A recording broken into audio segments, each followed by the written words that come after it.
Good afternoon. Good afternoon. This is Ram.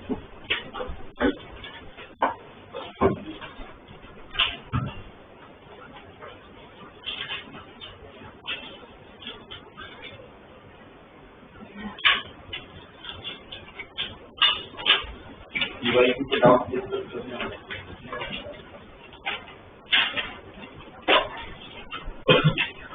DPP इसको तो करा दिया था, right?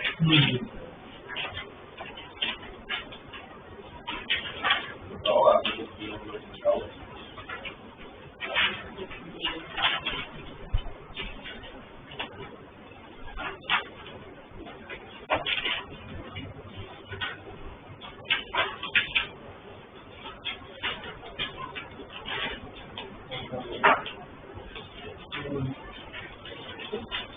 Yes, जल्दी.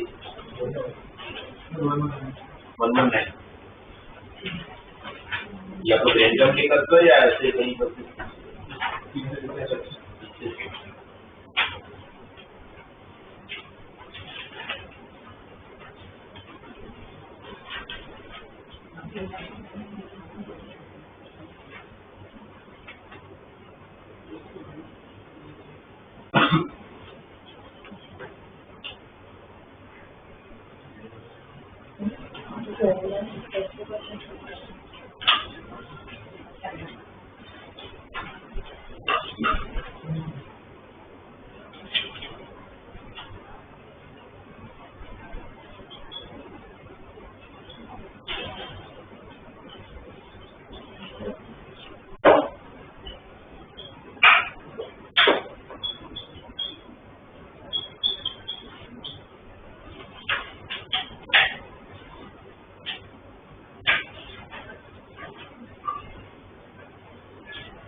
देखो 119 में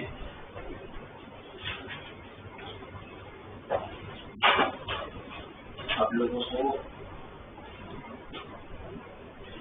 ये f of x गिवन है 1/2 g of x plus g of 2 minus x और एक कंडीशन दिया हुआ है g dash of 1/2 equal to g dash of 3/2 और आप लोगों को चारों के चार ऑप्शन में तीन ऑप्शन में फर्स्ट सेकंड और थर्ड में f double dash of x की बात हुई है।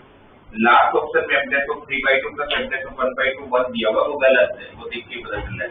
f dash of 1/2 आप रखोगे तो क्या देगा 1/2 g dash of 1/2 minus g dash of 3/2 और f dash of 3/2 रखोगे तो क्या हो जाएगा half of g dash of 3/2 minus g dash of अगर मैं इन दोनों को ऐड करता हूँ तो एक ऑपोजिट साइन है, आंसर क्या आएगा 0 आ जाएगा। उन्होंने 1 दिया था वो तो गलती है ना। तो f double dash of x को लेकर कोई सा स्टेटमेंट सच है। f double dash of x आप लोगों को इक्वल टू 0 के लिए पहला ऑप्शन में ये कि एटलीस्ट दो रूट्स होंगे 0 से 2 के बीच। अगर किसी भी फंक्शन का minimum number of roots find करना तो कौन सा कंसेप्ट है रोलिस। अब रोलिस की कंडीशन की तरह अगर मुझे f डबल डैश के अगर रूट्स पता करने हैं तो मुझे क्या पता करना पड़ेगा? जब डबल डैश के मुझे minimum number of roots find करना है तो मुझे क्या पता करना पड़ेगा? f डैश कौन सी a और b पे सेम हो रहे हैं, है ना। रोलिस ने क्या बोला अगर f of a equal f of b है तो उसका डिफरेंशियल का एक रूट मिनिमम a और b के बीच में होगा, सही है। तो वही चीज हम लोगों को यहाँ पर चेक करनी पड़ेगी।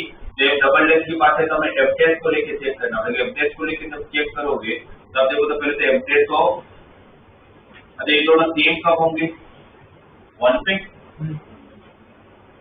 x की जगह 1 रखोगे तो g dash of 1 minus g dash of 1 आ जाएगा ना। तो मुझे एक पता चल रहा है कि f डैश ऑफ 1 की वैल्यू कितनी है 0, f डैश ऑफ 1 कितना है 0, फिर g dash of 1 minus g dash of 1 तो 0 ही तो हो जाएगा। अब f डैश ऑफ 1/2 क्या होगा? f डैश ऑफ 1/2 रखोगे तो यहाँ पर कितना आएगा g dash of 1/2 minus g dash of 3/2 वो भी 0 है, राइट। f डैश ऑफ 1/2 भी आप लोगों का 0 हो गया। f डैश ऑफ 3/2 भी 0 होगा, सही है। तो अगर मुझे कुछ भी नहीं समझ आया तो इतना पता चल रहा है कि f डैश ऑफ 1/2 और f डैश ऑफ 1 0 है, मतलब 0 है मतलब सेम है। f डैश ऑफ 1/2 और f डैश ऑफ 1 सेम होगा ना, सेम f डैश ऑफ 1/2 और f डैश ऑफ 3/2 भी सेम है। अगर ये दोनों सेम है तो मिनिमम एक रूट तो 1/2 और 1 के बीच में होगा, किसका? f डबल डैश का एक रूट डेफिनेटली 1/2 और 1 के बीच में, और f डबल डैश का कम से कम एक रूट 1/2 और 3/2 के बीच में। तो मिनिमम एक रूट यहाँ हो गया, एक रूट यहाँ हो गया, तो यही पर दो रूट हो गए, तो पहले ऑप्शन हो गया, क्योंकि इसमें आप लोगों को फंक्शन नहीं पता है तो आप एग्जैक्ट रूट तो नहीं पता कर पाओगे, आप मिनिमम नंबर ऑफ रूट्स पता कर पाओगे। ये f double dash of x equal to 0 के एटलीस्ट दो रूट 0 और 2 के बीच में होगा। तो minimum number of roots find करना है, मतलब आप लोगों को रोलिस इसका सी ऑप्शन भी गलत है, जिसको दोनों ने बोले कि f double dash of x equal to 0 for no x in 0 to 1, तो गलत है। एटलीस्ट x तो इसके बीच में ही f डबल डैश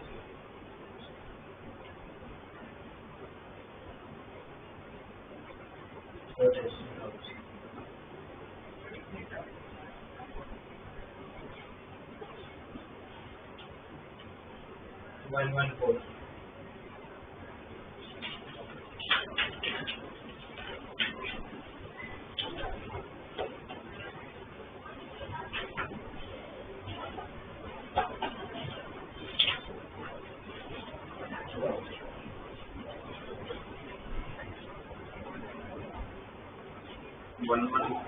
अगर बोले कि the local maximum value of the function, local maximum value कहाँ मिलता है? पहले तो जहाँ आपका डिफरेंशिएशन 0 होगा, तो पहले तो आप लोगों को क्या करना पड़ेगा, इसका डिफरेंशिएट करना पड़ेगा। इसका डिफरेंशिएट करने के लिए लोग लगा लेंगे, तो log y is equal to sin square x log root 3 minus log 2 minus log sin x जो देगा log y का differentiation 1 by y dy by dx, इसका जब डिफरेंशिएट करोगे तो sin square x का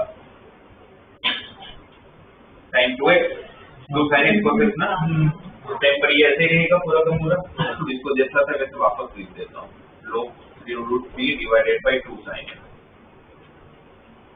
प्लस अब sin square x ऐसे ही इसका डिफरेंशिएट 0, इसका डिफरेंशिएट 0, इसका differentiate minus cot x 1 by sin x और sin x का cos x, तो ये माइनस तो था इसलिए माइनस कर दिया, ठीक है।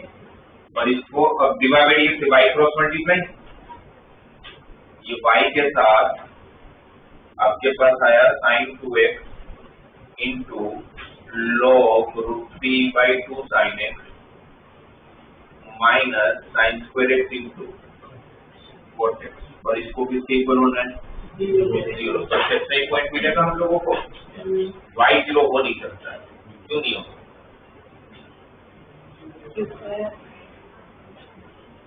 y 0 क्यों नहीं हो सकता?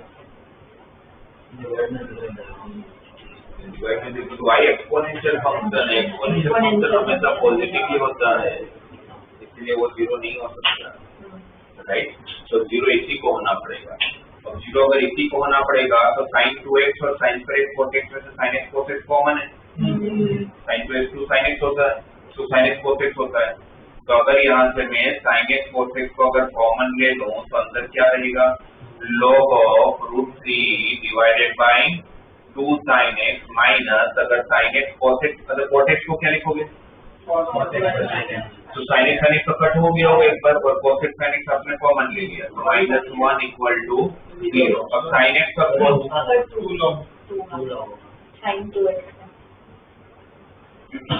अब क्वेश्चन में आप लोगों को x is belongs to 0 to pi by 2 दिया, जिसमें 0 और pi by 2 इंक्लूड नहीं है, इसलिए sin x cos x तो 0 नहीं हो सकते क्योंकि 0 से pi by 2 के बीच में तो पॉजिटिव वैल्यू होता है, तो कंपल्सरी इसी को 0 होना पड़ेगा। अब इसको 0 होना का मतलब हो गया log root 3 divided by 2 sin x is equal to 1 by 2, log हटेगा तो e raised to 1 by 2 हो जाएगा, और e raised to 1 by 2 मतलब क्या root e, तो root 3 by 2 sin x is equal to e raised to 1 by 2 root e, तो root e भी कैंसिल हो गया, तो sin x क्या आ गया root 3 by 2, और sin का root 3 by 2 होता है 60 डिग्री, इस तरह के 60 डिग्री पर ये मैक्सिमम वैल्यू जैसा होगा, तो चेक करने की जरूरत नहीं कि डबल डिफरेंशिएट करके, क्योंकि ऑब्जेक्ट में जैसा ही होगा वही की पॉइंट मिल रहा है। तो फिर आप लोगों को बोला कि वो मैक्सिमम वैल्यू उसकी k by e है, x इक्वल टू 60 डिग्री को इक्वेशन में पुट कर लेते हैं, f of x is equal to अगर 60 डिग्री रखोगे तो क्या आएगा √3 डिवाइडेड बाय 2 into sin 60 जो √3 by 2 होगा, और raise to power sin square x sin square 60 तो √3 by 2 का होल स्क्वायर, √3 by 2 का होल स्क्वायर तो 3 by 4, ये √3 और ये √3 कैंसिल, 2 और 2 भी कैंसिल, रूट e मतलब e raise to power 1 by 2, इसकी मैक्सिमम वैल्यू आ गई e raise to power 3 by, जो उनके हिसाब से k by e है,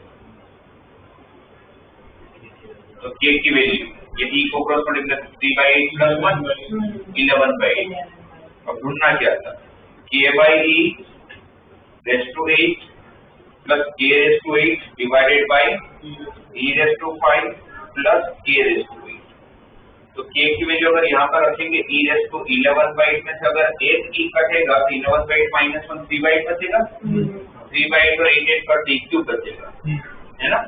यहाँ पर 11 by 8 का साथ 8 cancel, e raised to 11 divided by e raised to 5 तो e raised to 6 बचेगा, और यहाँ पर 8 कर तो e raised to 11 बचेगा,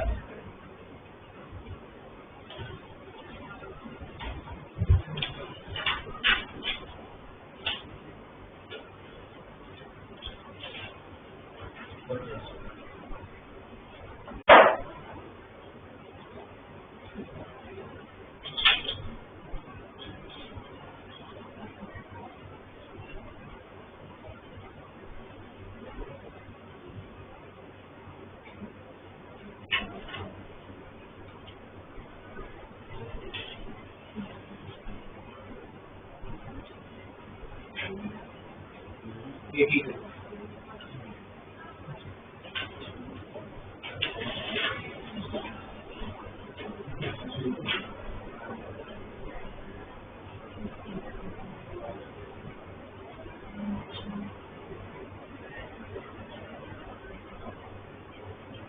इसका 82 नहीं इसमें इजी का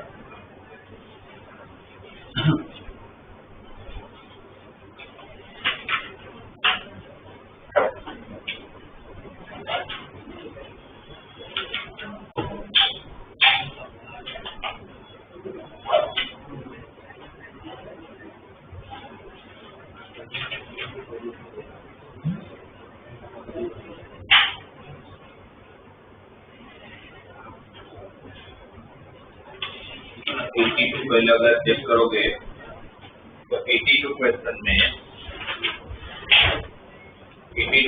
में आप लोगों को बोला गया कि the line y equal to 4 plus k where k greater than 0, y equal to 4 plus k where k is greater than 0 is a tangent to the parabola. किसका टेंजेंट है?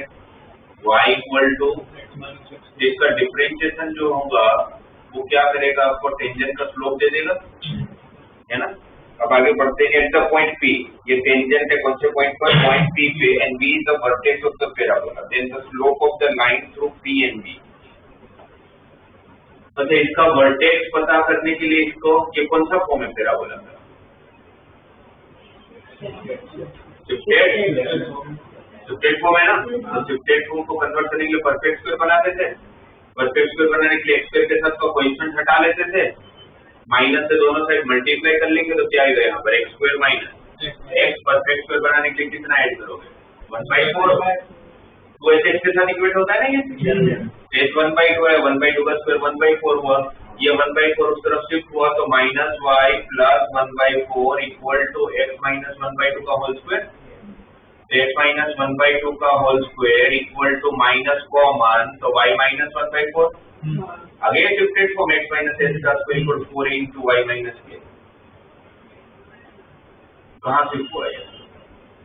कौन सा पैराबोला है? पहले डाउनवर्ड। कहाँ शिफ्ट है? 1/2 कमा तो 1/2 1/4 फर्स्ट क्वाड्रेंट में होगा। अच्छा, एक्स एक्सिस को जहाँ कट करेगा डाउनवर्ड होगा तो कट तो करेगा, तो y क्या होगा? 0। y को 0 रखूंगा, x कॉमन लूंगा तो 1 माइनस x आएगा, और ये जो पैराबोला होगा एग्जैक्टली ऐसा दिखेगा। ये पॉइंट 0,0, ये पॉइंट 1,0, ये पॉइंट 1/2, ये तो समझ आया ना। y को 0 रखा, दोनों पॉइंट मिल गए। x एक्सिस के लिए तो किसको 0 रखोगे? y को 0 रखा तो कहाँ कट करेगा, तो दोनों पॉइंट मिल गए, x कॉमन निकल गया। ये ग्राफ हो, ठीक है, ये आपका वर्टेक्स हो गया। अब इस पैराबोला के हमने कोई पॉइंट P से टेंजेंट बना है जिसका इक्वेशन उन लोगों ने क्या दिया हुआ है? 4 plus k, right, 4 plus k दे रखा है, और वो पॉइंट P से जो भी टेंजेंट पास हो रहा है वो पॉइंट P हमें ढूंढना है, क्योंकि आपको स्लोप फाइंड करना है line through the P and V। V तो मिल गया, बस मुझे P पॉइंट ढूंढना है, और P पॉइंट कहाँ होगा? इस कर्व पे। और वो टेंजेंट का इक्वेशन भी दे रखा है। कितना है टेंजेंट का equation? y equal to 4 plus kx, फिर k इज ग्रेटर देन 0। इसका स्लोप कितना है? k, और इसके हिसाब से हमारा स्लोप कितना है? 1 माइनस 2x, करेक्ट।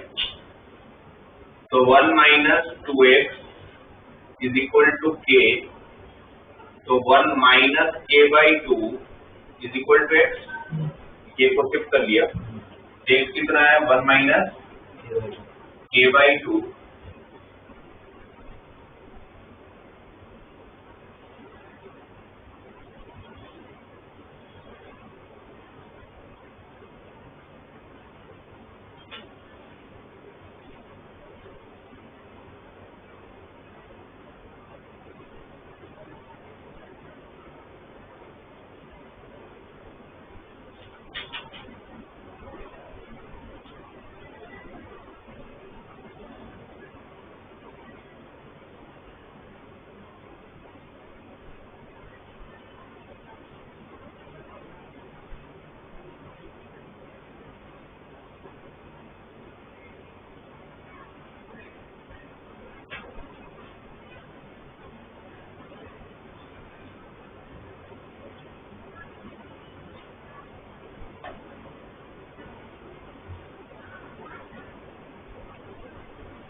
देखो ना, 2-3 चीजें करनी पड़ेगी, मतलब 2 चीजें करनी पड़ेगी।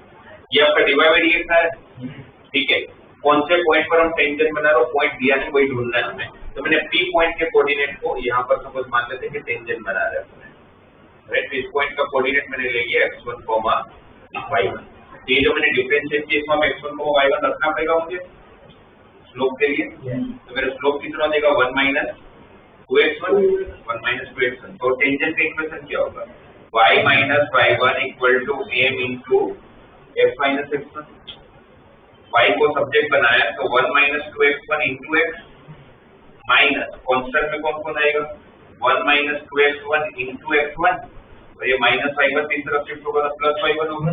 ये हमारा टेंजेंट का इक्वेशन है। ये हमारे कंसेप्ट के हिसाब से ये है, बट उनके कंसेप्ट के हिसाब से ये, तो दोनों है तो एक ही चीज, तो कंपेयर कर सकता हूँ। यहाँ पर x का कोएफिशिएंट k, यहाँ पर x का कोएफिशिएंट 1 माइनस 2x1, तो k को किसके बराबर होना पड़ेगा 1 माइनस 2x1। यहाँ पर ये पूरा का पूरा आपका कांस्टेंट हमारे के हिसाब से, बट उनके हिसाब से कांस्टेंट कौन है 4, ये पूरा का पूरा किसके इक्वल होगा 4 के इक्वल। अभी जो x1 y1 ध्यान से आप टेंजेंट बना रहे हो है कहाँ पॉइंट, तो पॉइंट कहाँ है कर्व पे है, तो कर्व को तो सेटिस्फाई करेगा, तो कर्व को सेटिस्फाई करेगा तो क्या देगा y1 equal to x1 minus x1 square. तो ये जो y1 तो सीधा पर मैंने रख लिया x1 माइनस x1 स्क्वायर, ये ब्रैकेट ओपन किया तो minus x1 minus minus plus 2x1 square plus x1 minus x1 cancel हो गया, 2x1 स्क्वायर minus x1 square plus x1 square equal to 4 आ गया। तो x1 की वैल्यू प्लस और माइनस स्क्वायर, तो कोई एक वैल्यू होगा, दोनों नहीं हो सकता। वैसे तो क्वेश्चन के समझ में आ रहा है कि x1 की वैल्यू अब इस ग्राफ के हिसाब से दोनों हो सकता है, पॉजिटिव भी हो सकता है नेगेटिव भी हो सकता है, बट वो पता कैसे चलेगा, यहाँ से पता चलेगा। x1 को अगर आपने +2 रखा तो आपका k का आंसर माइनस आएगा, जबकि दिया हुआ है कि k कैसी वैल्यू है, जैसे में कि आपकी x1 की वैल्यू पक्का है -2। और अगर मेरे x1 अगर -2 है तो मेरा y1 कितना हो जाएगा -2 और -2 का स्क्वायर 4, तो -2 -4 -6, ये मेरा p का कोऑर्डिनेट आ गया।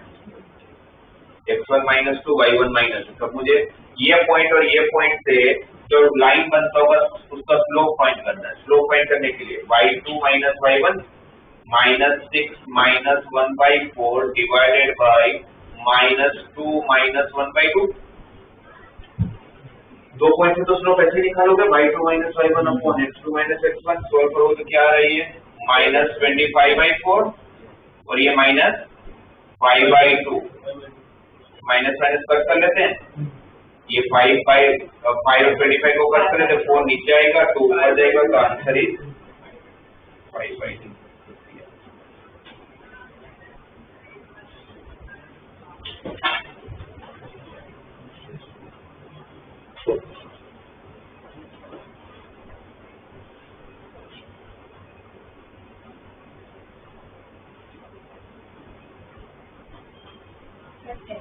Question.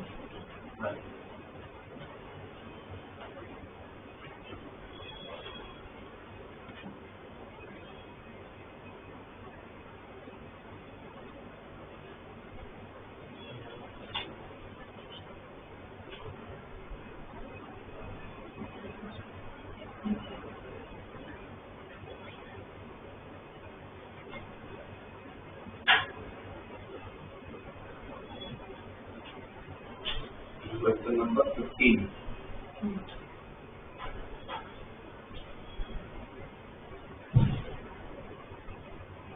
f of x equal to sin fractional part of x by a वाला।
देखो ना, अगर इसके अंदर में अगर तो मैक्सिमम में तो हमारे दिमाग में डिफरेंशिएशन आता है, तो जरूरत नहीं है डिफरेंशिएशन की।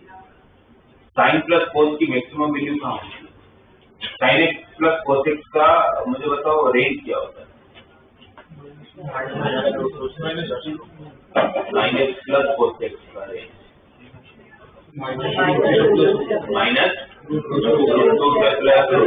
तो sign x plus cos x की मैक्सिमम वैल्यू कितनी होती है? √2। कहाँ देता है √2? कहाँ देता है? π/4 sine x plus a sine x plus b cos x हमेशा मैक्सिमम वैल्यू कहाँ देगा? π/4। इसका मतलब अगर इसको मैक्सिमम होना है तो sign x plus cos x का जो एंगल है, दोनों का एंगल तो सेम ही है। फ्रैक्शनल पार्ट ऑफ x/a उसको किसके बीच में होना पड़ेगा? किसके इक्वल होना पड़ेगा? π/4 के, है ना? तो फ्रैक्शनल पार्ट ऑफ x को अगर x/a को अगर π/4 ही होना पड़ेगा, ये हमें पता है कि साइन प्लस कोस उसी जगह पर मैक्सिमम देता है, तो फ्रैक्शनल पार्ट ऑफ x को क्या होना पड़ेगा? a π/4। आपको a की रेंज ढूंढनी है, मुझे a की रेंज कब मिलेगी? जब मुझे फ्रैक्शनल पार्ट ऑफ x की रेंज पता हो। तो फ्रैक्शनल पार्ट ऑफ x की रेंज तो पता ही है, 0 से 1, राइट? 0 इंक्लूड हो सकता है, तो fractional part of x is a π/4 0 से लेके 1। तो 0 के साथ तो कुछ भी मल्टीप्लाई करो तो 0 ही आएगा। तो a को किसके बीच में होना पड़ेगा? 0 से लेके 4/5। आपको पूछा था कि a की रेंज क्या होगी, तो a को क्या होना पड़ेगा? 0 से लेके 4/5।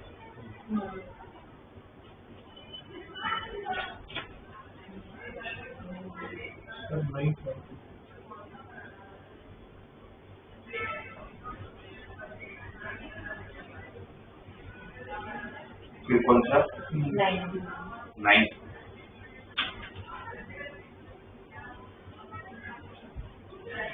कहाँ पर इंक्रीजिंग होगा उसके लिए क्या करना पड़ेगा? डिफरेंशिएशन, इंटीग्रेशन का डिफरेंशिएशन के लिए किसको यूज करोगे? लेबनिज़।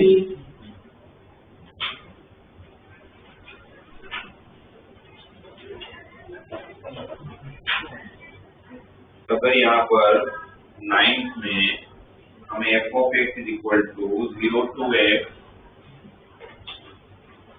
e raised to t minus 1 into t minus 1 into sin t minus cos t दे रखा है into a sin t और b है।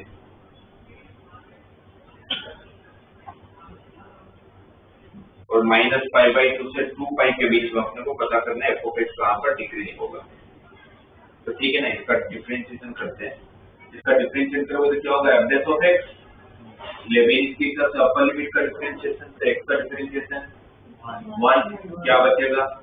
e raised to, अच्छा फिर वो 1 होने के बाद t की जगह पर x रखते हैं तो क्या होगा? e raised to x -1 x -1 sin x minus cos x फिर माइनस लोअर लिमिट का डिफरेंशिएशन 0 हो जाएगा प्लस माइनस इसका डिफरेंस 0 फिर प्लस इसका डिफरेंस तो कहीं नहीं है। x होता तो मुझे करना पड़ता डिफरेंशिएट, तो है ही नहीं, तो वहां पर भी डिफरेंशिएट करने की जरूरत नहीं। कितना बच गया?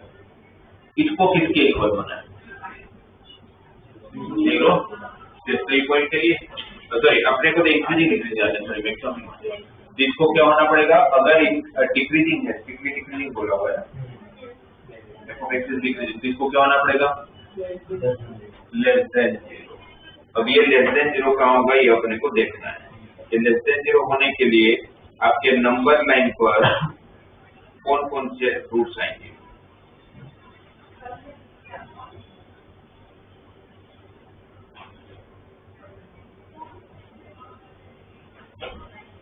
सबसे पहले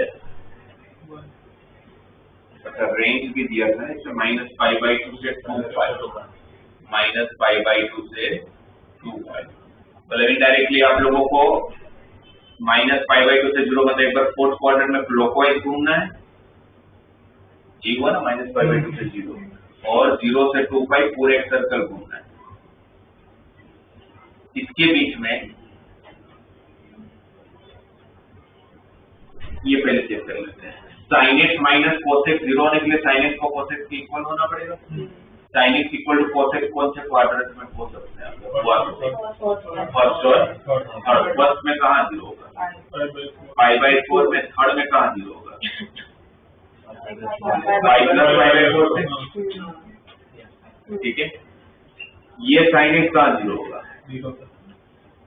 0 पे और 5 पे और 2 को इंक्लूड नहीं करना, तो 0 पे होगा, तो 0 एक आगे आएगा, 5 के बीच में होगा। 5 + 5/4 किया तो हमने 5/4 मिला, और 2 आप ले नहीं सकते क्योंकि क्लोज ब्रैकेट नहीं है। इसका काम हो गया, इसका काम हो गया। ये कब 0 होगा? 1 पे। 1 रेडियन के हिसाब से 5/4 से बड़ा होगा और 5 से छोटा होगा। 3.14/4 तो पॉइंट में आएगा ना, बट 5 आप लोगों का 3.14 तो 1 कहीं यहाँ होगा। तो मुझे 1 2 3 4 5 तो रूट मिल भी गए।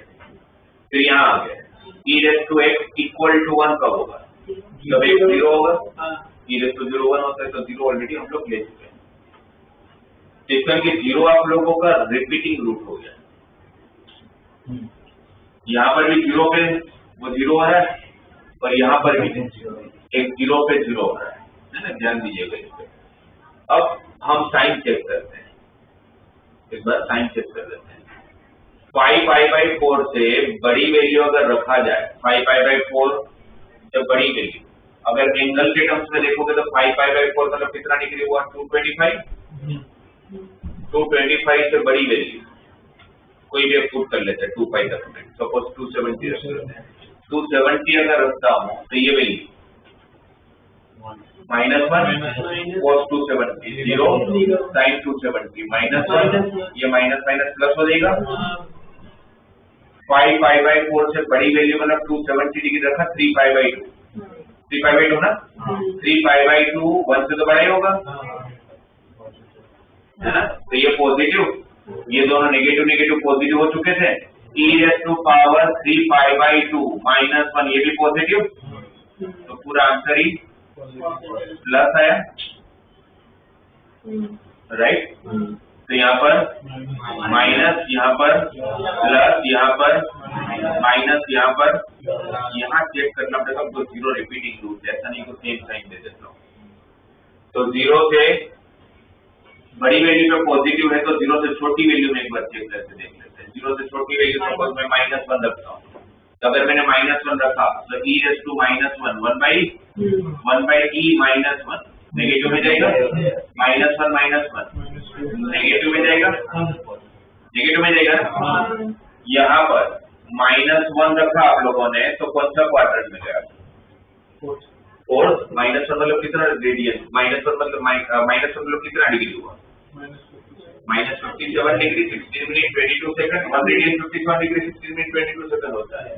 तो माइनस का मतलब फोर्थ क्वाड्रेंट में, फोर्थ क्वाड्रेंट में साइन की वैल्यू नेगेटिव और कोस की वैल्यू पॉजिटिव से नेगेटिव ऐसे रह जाएगा। ये भी नेगेटिव, ये भी नेगेटिव, तो पूरा आंसर ही ये नेगेटिव आया, ये भी नेगेटिव था, ये भी नेगेटिव था, है ना। अब जब सब नेगेटिव आ रहा है, फिर यहाँ पर ये भी नेगेटिव, तो 4 बार नेगेटिव, सेम साइन आया। ये तो पॉइंट ऑफ इन्फ्लेक्शन बन रहा होगा, बट आपको पूछा क्या है कहाँ पर डिक्रीजिंग होगा, तो डिक्रीजिंग कहाँ होगा? 5/4 से 1 और 5 से 5/4 से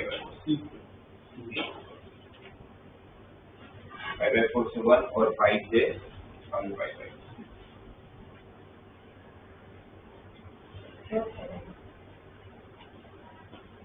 7।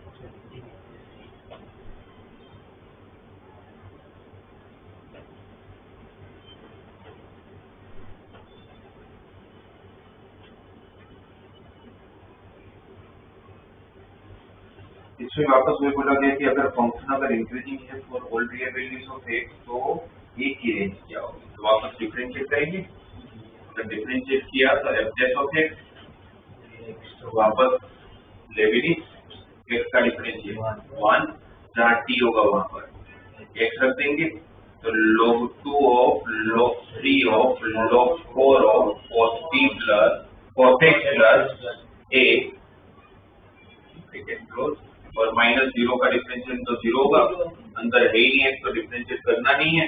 इस f ऑफ x को क्या होना पड़ेगा, ग्रेटर देन 0 है ना।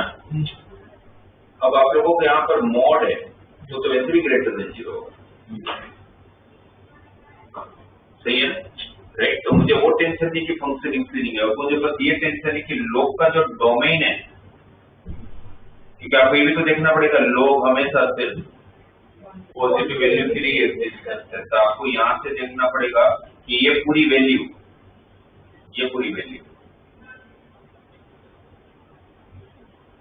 ये लॉग का डोमेन है, इनिशियल लॉग का डोमेन है, उसको क्या होना पड़ता होगा, पॉजिटिव होना पड़ता होगा। log 3 of log 4 of cos x plus a को पॉजिटिव होना पड़ेगा। अगर ये पॉजिटिव होना पड़ेगा तो log जब हटेगा तो 3 हो जाएगा। अच्छा, log कभी डिक्रीजिंग फंक्शन बनता है log बनता है जब उसका बेस 0 और 1 के बीच में, बट यहाँ पर बेस कैसा है 3, यदि इंक्रीजिंग होगा तो log जब हटेगा तो क्या हो जाएगा,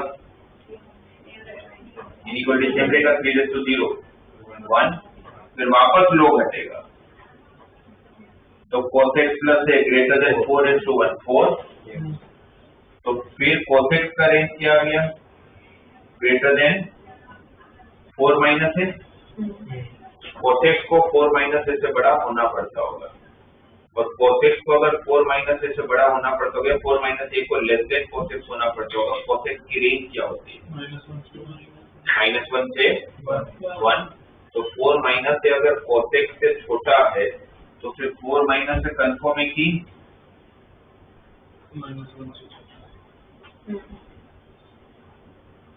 -4 माइनस अगर cos x से छोटा है और वो हमेशा cos x से छोटा, तो cos x की सबसे लोवेस्ट वैल्यू से भी छोटा हो गया तो फिर टेंशन खत्म हो जाता है।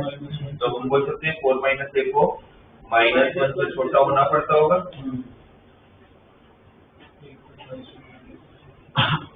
तो यहाँ से हमें पता चल रहा है कि a की वैल्यू 5 से बड़ा होना पड़ेगा, फिर वो कहीं तक भी जाए कोई टेंशन नहीं है, तो 5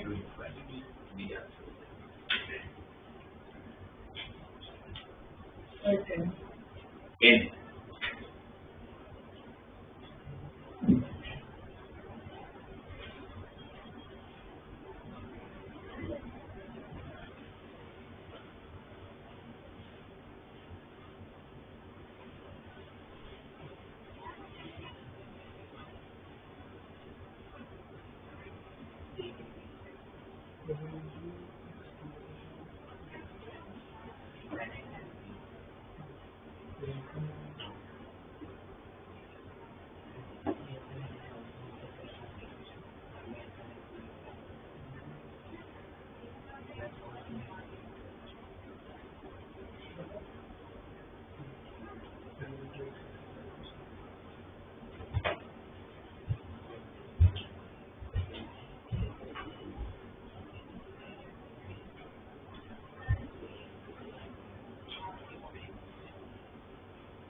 लोगों को 10th में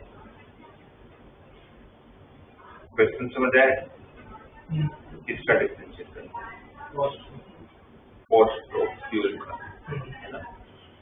और कॉस्ट को लेके हमें इंफॉर्मेशन प्रोवाइडेड है, क्या बोला गया हमें, 16 miles per hour, 48 rupees per hour.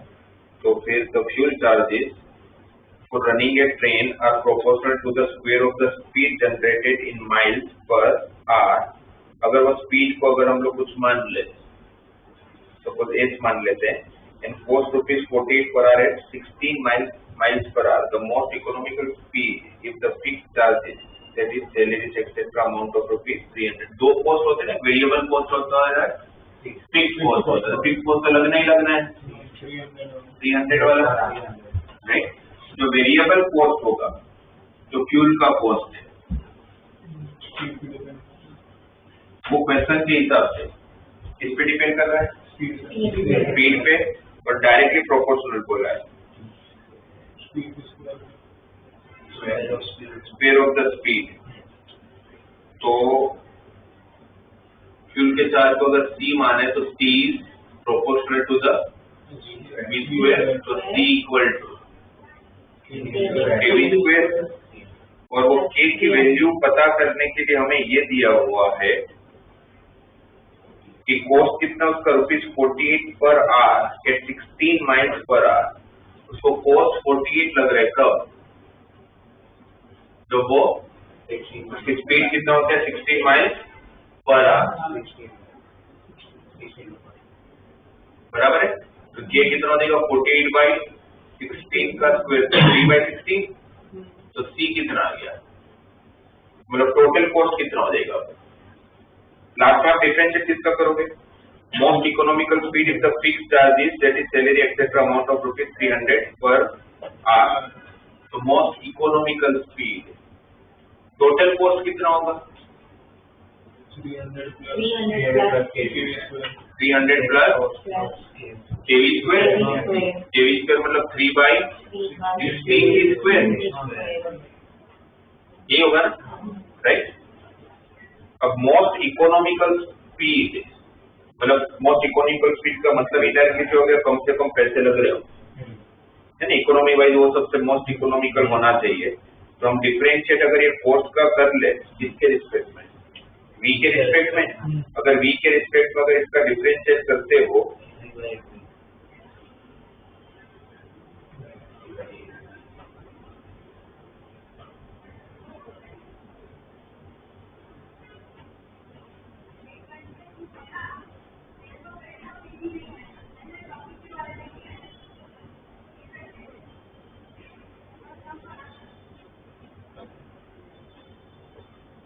Expensive तो ये तो वो आप लोगों का 300 + 3/16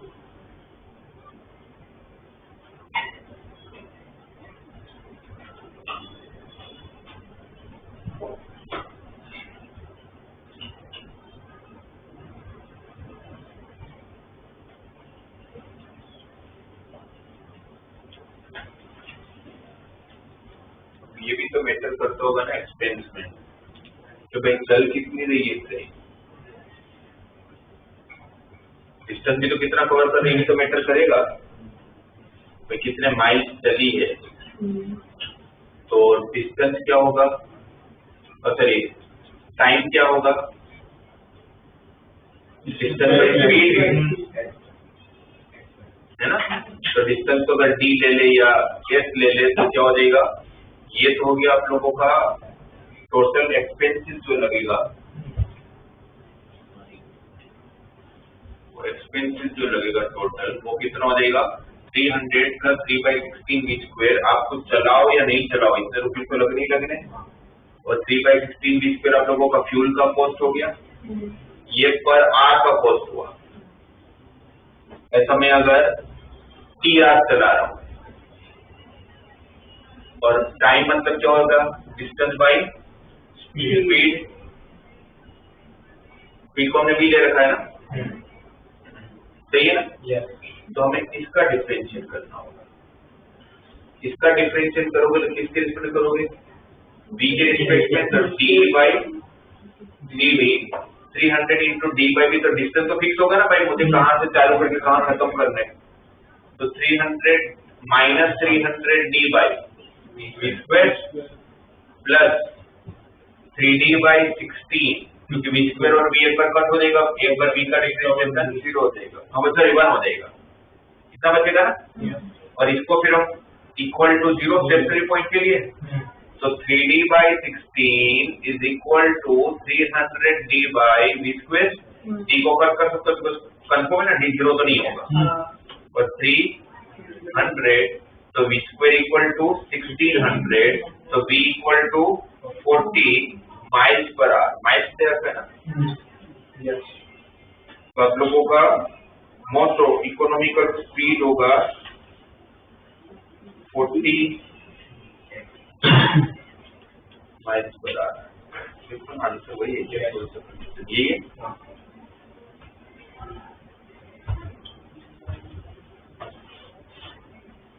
Sir, 20.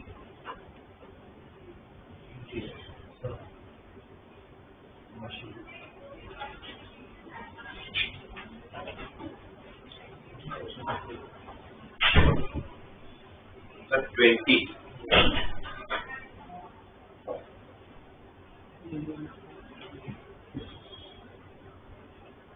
ये तो अभी आप लोगों ने मेरे को एक डाउट पूछा था, काफी कुछ वैसे 119 दिया।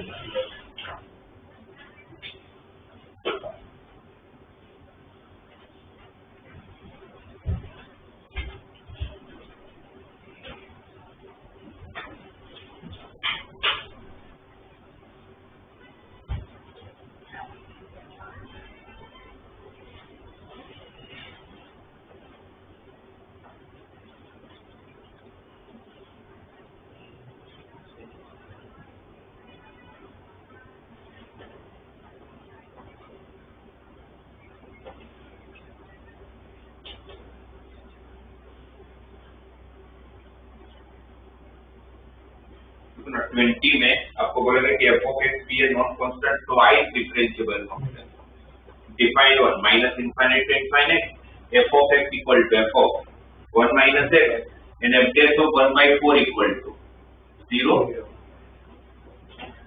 तो पहले ऑप्शन ये है कि f dash of x vanishes, f dash of x vanishes मतलब f dash of x 0 होना चाहिए, at least twice on 0 to 1. कम से कम 2 रूट होंगे उसके 0 to 1 के बीच में, कम से कम आया मतलब ये रोली राइट। पर f dash of x के रूट कितने होंगे वो पता करने के लिए आपको ये पता करना होगा f of x कितनी जगह पर सेम होते हैं, ये f of x के कितने रूट्स है ना।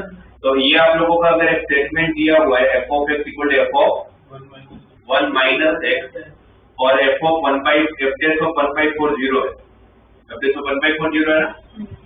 यहाँ पर अगर आप इसका डिफरेंशिएट करते हो तो क्या होगा, ये f dash of x equal to minus f dash of 1 minus x, correct. तो f dash of x plus f dash of 1 minus x equal to 0। अगर f dash of 1 by 4 अगर 0 है तो दूसरा f dash of 3 by 4 भी तो 0 ही है। जैसे अगर यहाँ 1 by 4 रखा जाए 3 by 4 हो जाएगा, और f dash of 1 by 4 0 है तो f dash of 3 by 4 भी तो 0 होगा। तो f dash of 3 by 4 के 2 रूट्स तो हो गए, और एग्जैक्ट 2 रूट्स आ रहे हैं अभी तक तो जो इन्फॉर्मेशन अपने पास है।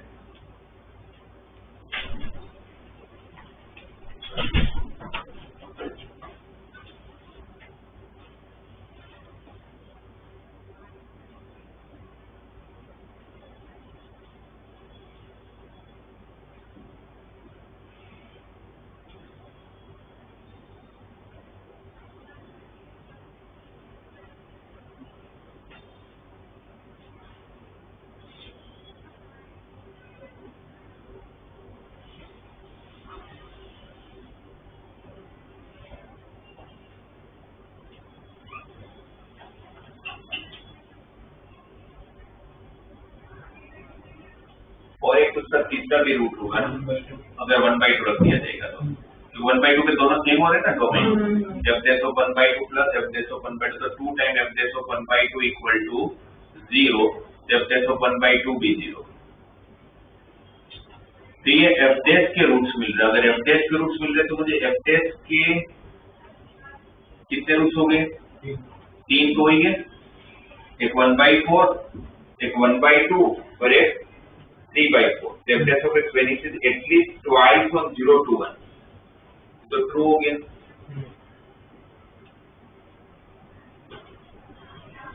इसमें अगर f डबल डैश के फुटस्टेप तो ज्यादा सेंस था, क्योंकि f डैश के अगर 3 रूट आ रहे हैं तो f डबल डैश के मिनिमम 2 रूट तो होंगे होंगे।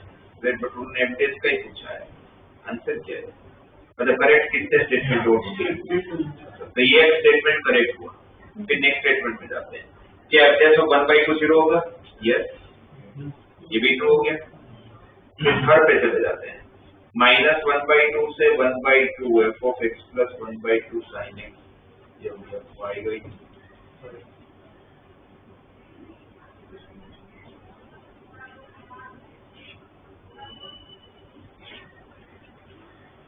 का थर्ड और फोर्थ आप लोगों को दी है।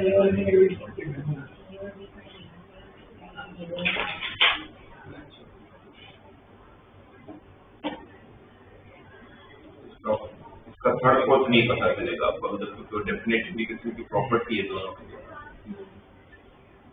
तो ये इसमें सिर्फ आप ए और बी कर पाओगे और वो दोनों ही ट्रू है, वो दोनों समझ आए।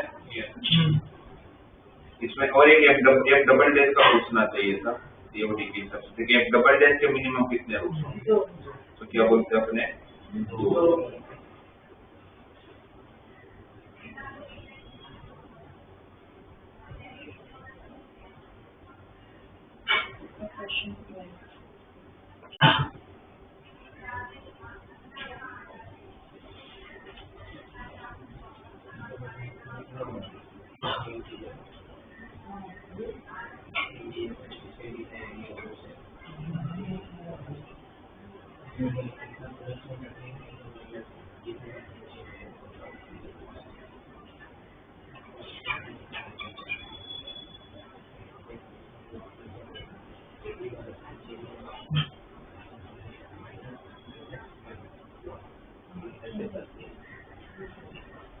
इसे 20 का आंसर क्या देगा, डी।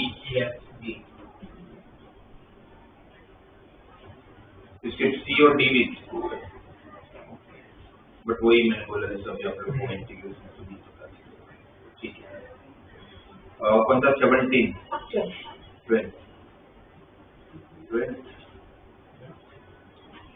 तो ये जैसे सेंट्रॉइड हमने वो 3 का किया था, इसमें क्या होगा भाई? देखो एक डबल डैश ऑफ एक्स अगर ग्रेटर देन 0 है तो कौन के वाला? तो किसी का डबल डिफरेंशिएशन अगर पॉजिटिव है इसका मतलब क्या हो देखो कॉन्केव अपवर्ड, अगर वो कॉन्केव अपवर्ड है तो उसका ग्राफ कैसा दिखेगा आपको, ऐसा कुछ। ठीक है, अब यहाँ पर मैं 2 पॉइंट ले रहा हूँ, x1, f of x1, यहाँ पर दूसरा पॉइंट ले रहा हूँ x2, f of x, इन दोनों को ज्वाइन कर लेता हूँ। यहाँ पर एक मिड पॉइंट आएगा, 3 पॉइंट हो तो सेंट्रोइड लेने का, 2 पॉइंट हो तो मिड पॉइंट लेने का, है ना। तो इसका करस्पॉन्डिंग पॉइंट यहाँ होगा, जो क्या होगा x1 plus x2/2, f of x1 plus x2/2। जो उसका डोमेन है तो उसका रेंज होगा, और इसकी वैल्यू, ये जो वैल्यू होगा वो इससे बड़ा होगा। तो f of x1 plus f of x2 divided by 2 is greater than f of x1 plus x2/2। B option. तो इसका डिफरेंशिएशन का कैसे चेक करना है? इसका डिफरेंशिएशन का ऑप्शन बट डिफरेंशिएशन का नहीं पता चलेगा, वैसे भी उसका डिफरेंशिएशन करता तो चेन रूल के हिसाब से x1 plus x2/2 का, तो चलो वो तो कांस्टेंट होगा तो कुछ नहीं है। उसका डबल डिफरेंशिएशन का तभी पता चलता मुझे जब f डैश का कर्व कैसा है वो पता चलता, तो उसके लिए मुझे f ट्रिपल डैश अगर दिया होता तो मैं f डैश के बारे में बोल सकता, अगर f ट्रिपल डैश पॉजिटिव दिया होता तो इसका मतलब क्या होता है f डैश पॉजिटिव अपवर्ड, तो फिर मैं c के लिए बोल सकता।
देखो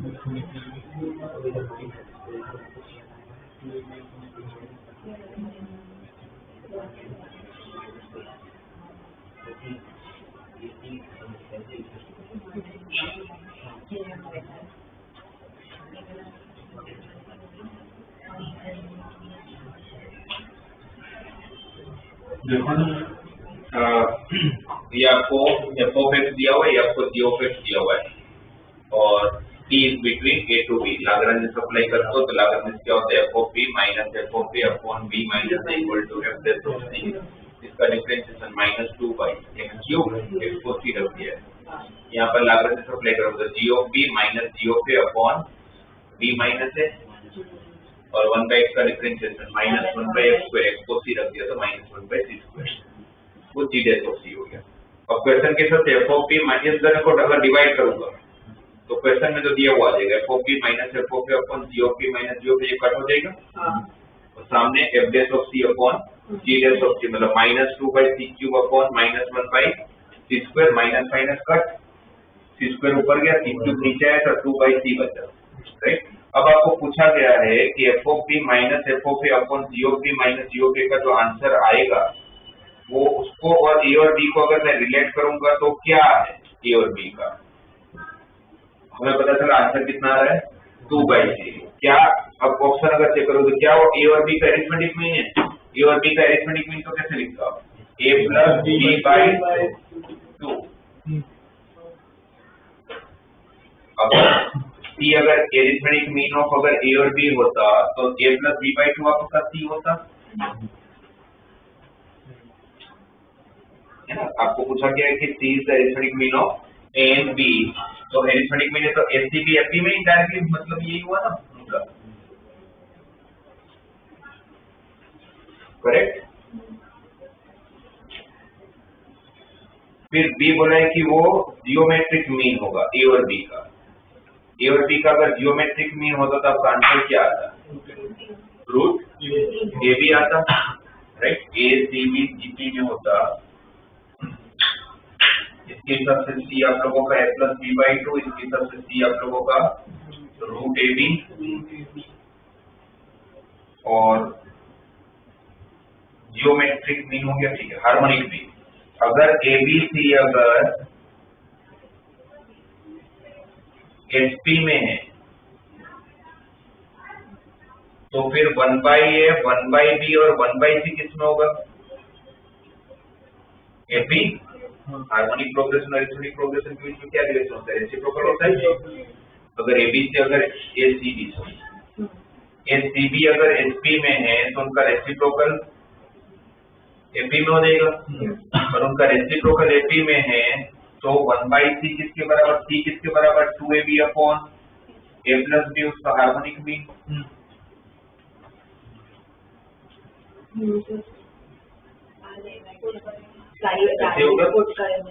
तो फिर अब ये आप लोगों का जो आया है, अब ये कंडीशन आपकी देखिए, तो इसमें कैसे आप रखोगे, f of b f of a वो सब पुट करेंगे 1 बाई एफ ऑफ बी आप लोगों 1 को by B square minus 1 by ये दिया हुआ है तो यहाँ पर एफ ऑफ बी की वैल्यू एफ ऑफ ए की वैल्यू सब रख देंगे यहाँ पर।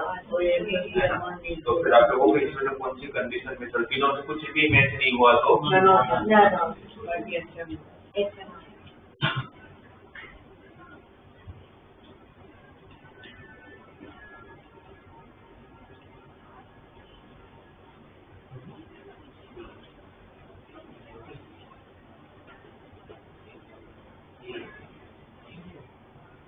उसके बाद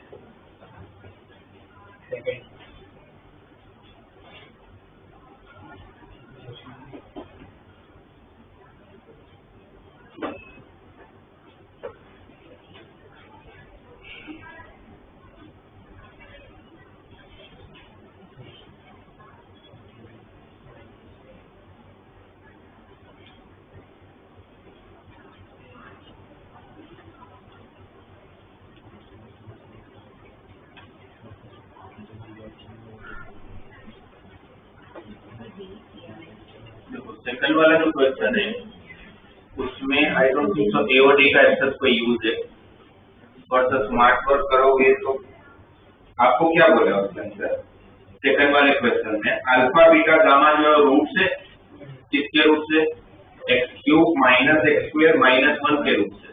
तो वो रूट नॉर्मली निकलता नहीं होगा, इसलिए उन्होंने पूछा है। नॉर्मली निकल जाता होगा तो कुछ भी नहीं ऐसा कोई, राइट। तो इसके रूट निकालना पॉसिबल नहीं होगा, इसलिए उन लोगों ने पूछा गया कि भाई 1 plus alpha by 1 minus alpha, 1 plus beta by 1 minus beta and 1 plus gamma by 1 minus gamma की वैल्यू कितनी होगी। बट उन्होंने एक चीज अच्छी दी है, तीनों का पैटर्न सेम है, तीनों का पैटर्न सेम है। 1 plus alpha by 1 minus alpha, 1 plus beta by 1 minus beta and 1 plus gamma by 1 minus gamma. तो एक काम करते हैं, 1 plus alpha by 1 minus alpha किसी भी एक को मैं y मान लेता हूँ, क्योंकि तीनों है तो सेमी पैटर्न से, राइट। और अल्फा बीटा गामा अगर इसके रूट से तो इसको सेटिस्फाई करते होंगे, राइट। तो 1 प्लस, तो अल्फा को सब्जेक्ट बना लेता हूँ, क्रॉस मल्टीप्लाई करूंगा तो y minus y alpha equal to 1 plus alpha, इसको क्रॉस मल्टीप्लाई किया, 1 को एक तरफ शिफ्ट किया तो y minus 1 equal alpha common, तो y प्लस 1 बचेगा, तो अल्फा कितना आ गया, y minus 1 upon y plus 1। तो अल्फा इसको सेटिस्फाई करता होगा, तो alpha cube minus alpha square minus 1 equal 0, क्योंकि अल्फा इसका रूट है तो सेटिस्फाई तो करना चाहिए। और वो अल्फा की वैल्यू मुझे मिल गई, y माइनस 1 इस अल्फा की जगह पर रख लेता हूँ, y minus 1 upon y plus 1। अब जो इक्वेशन आएगा वो किसके टर्म में आएगा, y के टर्म में क्यूबिक इक्वेशन बनेगा। तो जो रूट्स होंगे वो किसके होंगे, y के रूट्स होंगे। और y क्या लिया था आपने, 1 प्लस अल्फा, तो y1 जो होगा इसका पहला रूट वही होगा, दूसरा रूट 1 प्लस बीटा, क्योंकि फॉर्मेट तो सेम ही है, सही है। तो इसको सोल्व करते हैं पहले, y माइनस 1 का क्यूब क्या हो जाएगा, a माइनस b का cube, a cube minus b cube minus 3a square plus 3ab square minus y minus 1 का square y square minus 2y plus 1 और एक y प्लस 1 मल्टीप्लाई में आएगा, क्योंकि एचएम क्या होगा, y प्लस 1 का क्यूब होगा ना, माइनस 1 के साथ y प्लस 1 का cube, a cube plus b cube plus 3a square b plus 3ab square equal to 0। ये ठीक है, एचएम सही है। तब देखो तो सबसे पहले जो कट हो रहा है, जैसे y क्यूब मुझे कैंसिल होते हुए दिख रहा है, फिर प्लस 3y कैंसिल होते हुए दिख रहा है,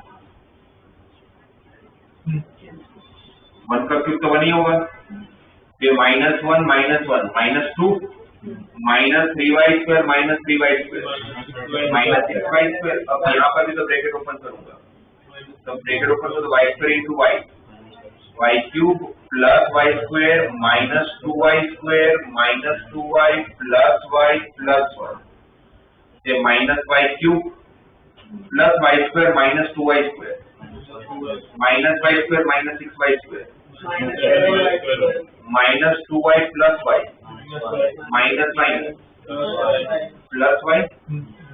अच्छा यहाँ पर माइनस 5y स्क्वायर आएगा, क्योंकि minus minus plus y square हो गया ना, और यहाँ पर माइनस y का प्लस y कांस्टेंट क्या होता है, ये -1 और ये -2 -3 इक्वल टू 0। इसके 3 रूट होंगे, y1 y2 एंड y3। तो y1 कौन, मैं किसको लिया, y1 plus alpha y1 minus alpha, y2 कौन, आपको y1 plus y2 plus y3 find करें तो सम ऑफ रूट्स क्या होता है, -b/a ना, b कितना है, -5 और a कितना है, -1। तो आपका आंसर होना चाहिए -5।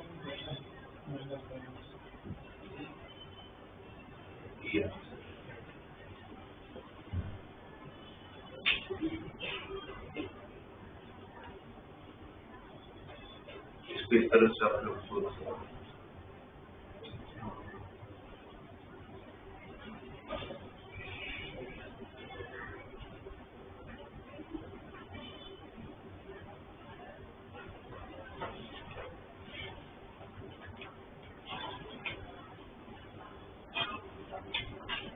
और कोई नहीं,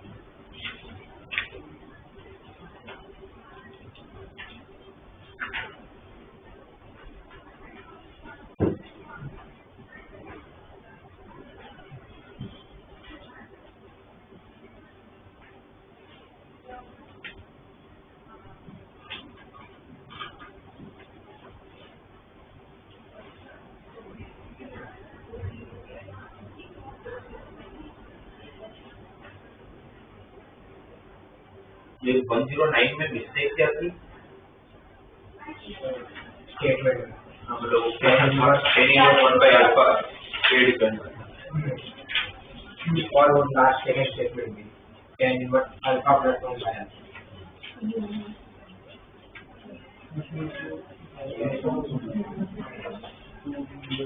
No, 21. है इसका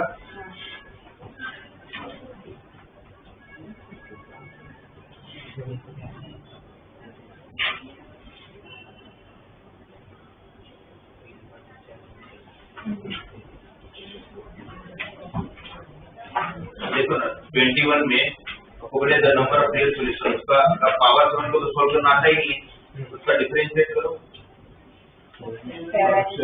7x raised to 6 plus 15x square plus 3 जो भी दोनों टर्म बचे दोनों का इवन पावर है तो बीच में प्लस b तो कंफर्म होगी तो उसका डिफरेंशियल हमेशा पॉजिटिव होगा तो डिफरेंशियल हमेशा पॉजिटिव होगा तो स्ट्रिक्टली इंक्रीजिंग फंक्शन हो गया एक बार ऊपर गया तो वापस नीचे नहीं आएगा तो दो ही possibility 1 real root 6 imaginary root या तो 0 रियल रूट 7 इमेजिनरी रूट अगर ग्राफ ही अगर एक्स एक्सिस के ऊपर से चालू होता होगा तो एक भी रियल रूट नहीं होगा तो फिर सातों के सातों इमेजिनरी होगा पर वो पॉसिबल नहीं है imaginary roots are always in इसका बस एक ही रियल होगा क्योंकि स्ट्रिक्टली इंक्रीजिंग है एक बार ऊपर गया तो वापस नीचे नहीं आएगा ये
डीपीपी में 110 पीवाई में उसमें 110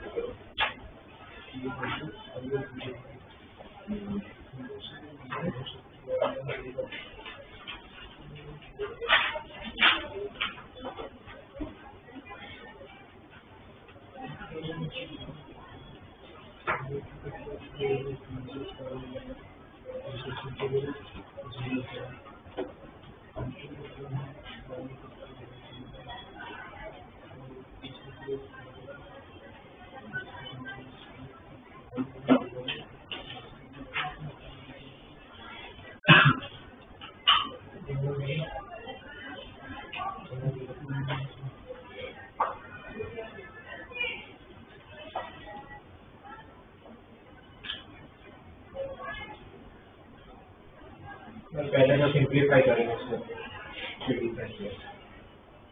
मतलब इनडायरेक्टली आप लोगों को आगे तो मैक्सिमम ऑफ 0 to पाई दिया हो किस लिए दिया होगा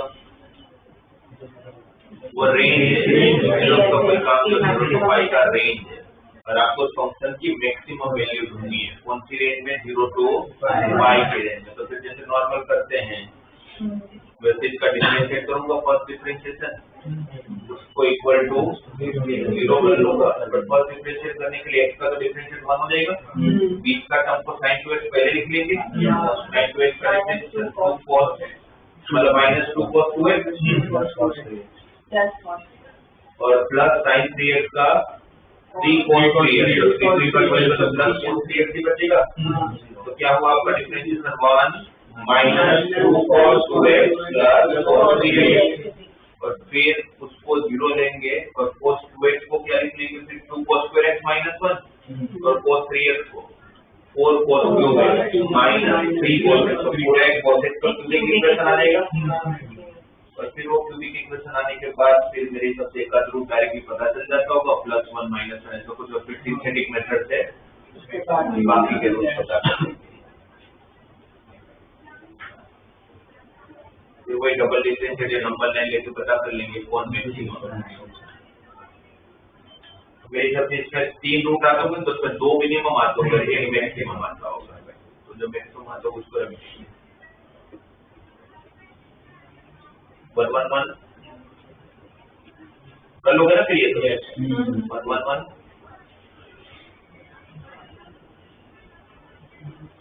इसको भी डिफरेंशिएट करेंगे तो फिर इवन पावर बीच में माइनस है, पर बीच में माइनस है, उसमें प्लस था।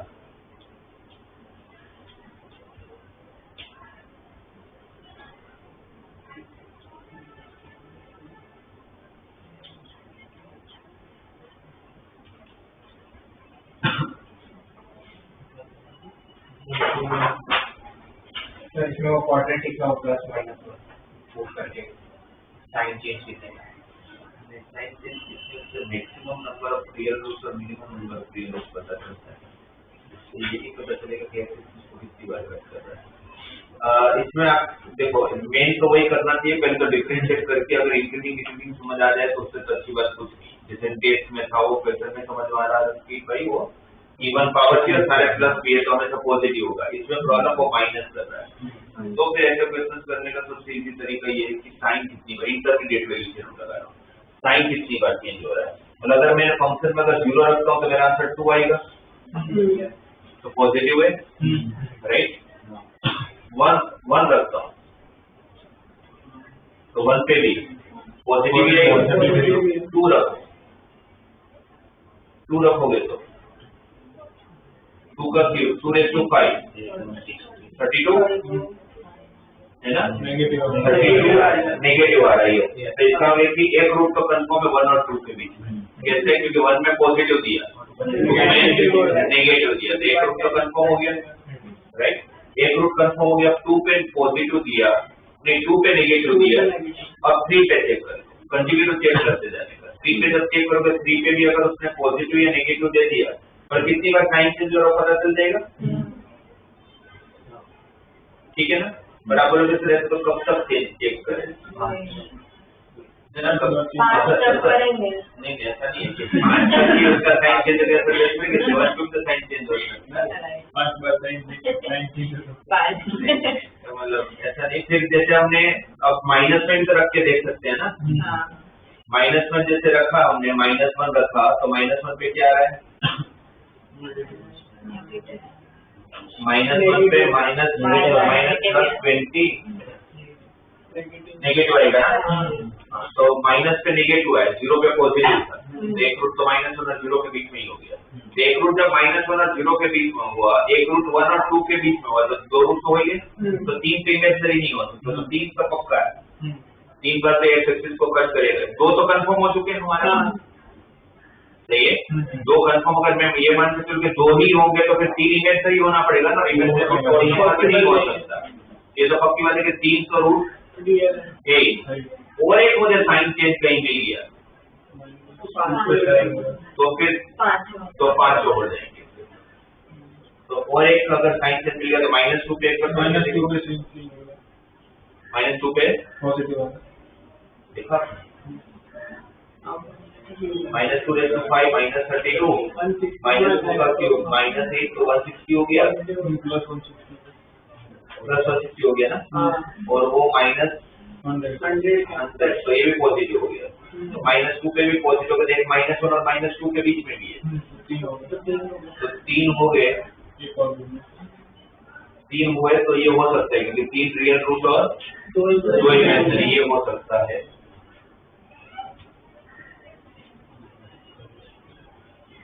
तो और एक बार अपने को पता करना पड़ेगा और कहीं पर भी साइन चेंज हो रहा है क्या। एक चीज ये भी कर सकते हैं पता करने के लिए, तो ये साइन चेंज में देखूंगा कहाँ तक, तो थोड़ा सा कर्व का बिहेवियर जान लेते हैं। अगर हमें ये पता चल जाता है कि 2 के बाद जैसे 2 तक हमने चेक किया, और उसके बाद अगर मुझे पता चल सके कि 2 के बाद अगर स्ट्रिक्टली इंक्रीजिंग है तो कंफर्म हो जाए कि 2 पे पॉजिटिव तो फिर वो पॉजिटिव ही चलता है, मतलब फिर 2 से 3 चेक करे, 3 से 4 चेक करे तो सब जाएंगे, कब तक करेंगे। तो एक बार ये भी पता कर कि इसका बिहेवियर कैसा, बिहेवियर जानने के लिए डिफरेंशिएट करना पड़ेगा। तो इसका जब डिफरेंशिएशन करोगे तो क्या होगा,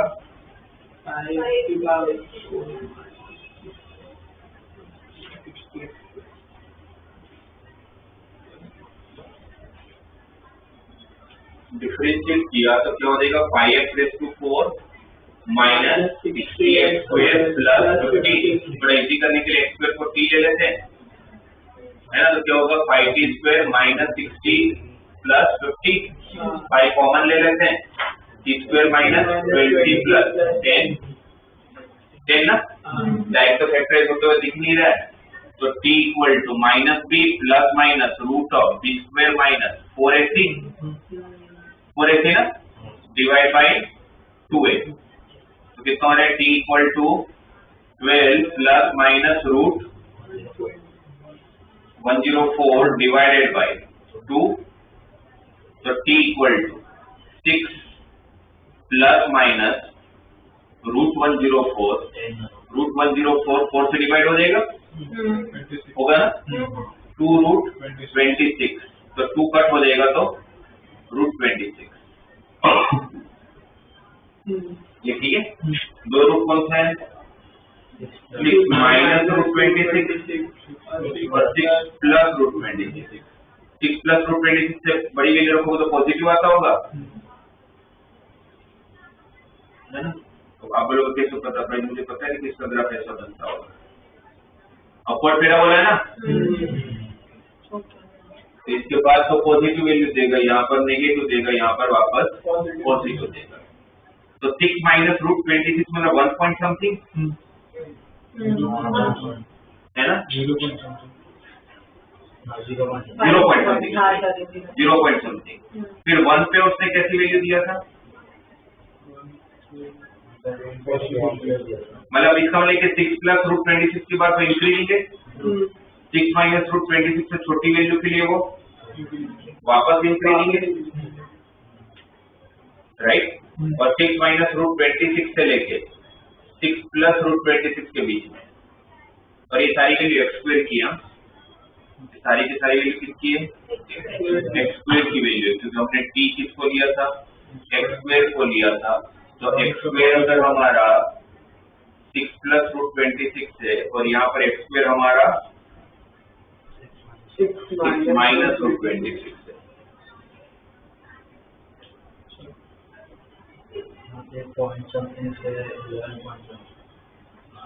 मतलब ये कि x² आप लोगों का ये 11 पॉइंट समथिंग होगा, उसका स्क्वायर रूट लोगे तो 3 पॉइंट समथिंग होगा, और 3 पॉइंट समथिंग के बाद वो स्ट्रिक्टली इंक्रीजिंग होगा। इसका लिए क्या करें, 3 का साइन चेंज करें तो सही है। 3 पे जो साइन देगा उसके बाद फिर वही 3 पे पॉजिटिव दे रहा था, 3 चेक नहीं किया था, 2 पे पॉजिटिव दिया था, 3 पे 3 into 5 243, 3 का क्यूब 81, सॉरी 27 into 20 minus 540 और 50 into 3 150,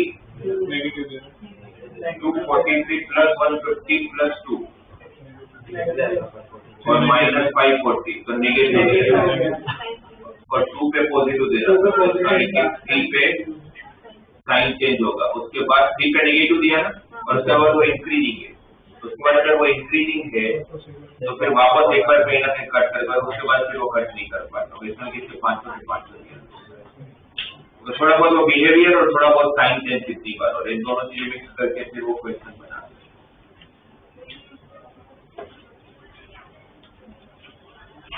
आप लोगों को कम करके मुझे नेक्स्ट क्लास में डाउट पूछ करना, फिर मैं अब इंटीग्रेट करना चालू करूंगा।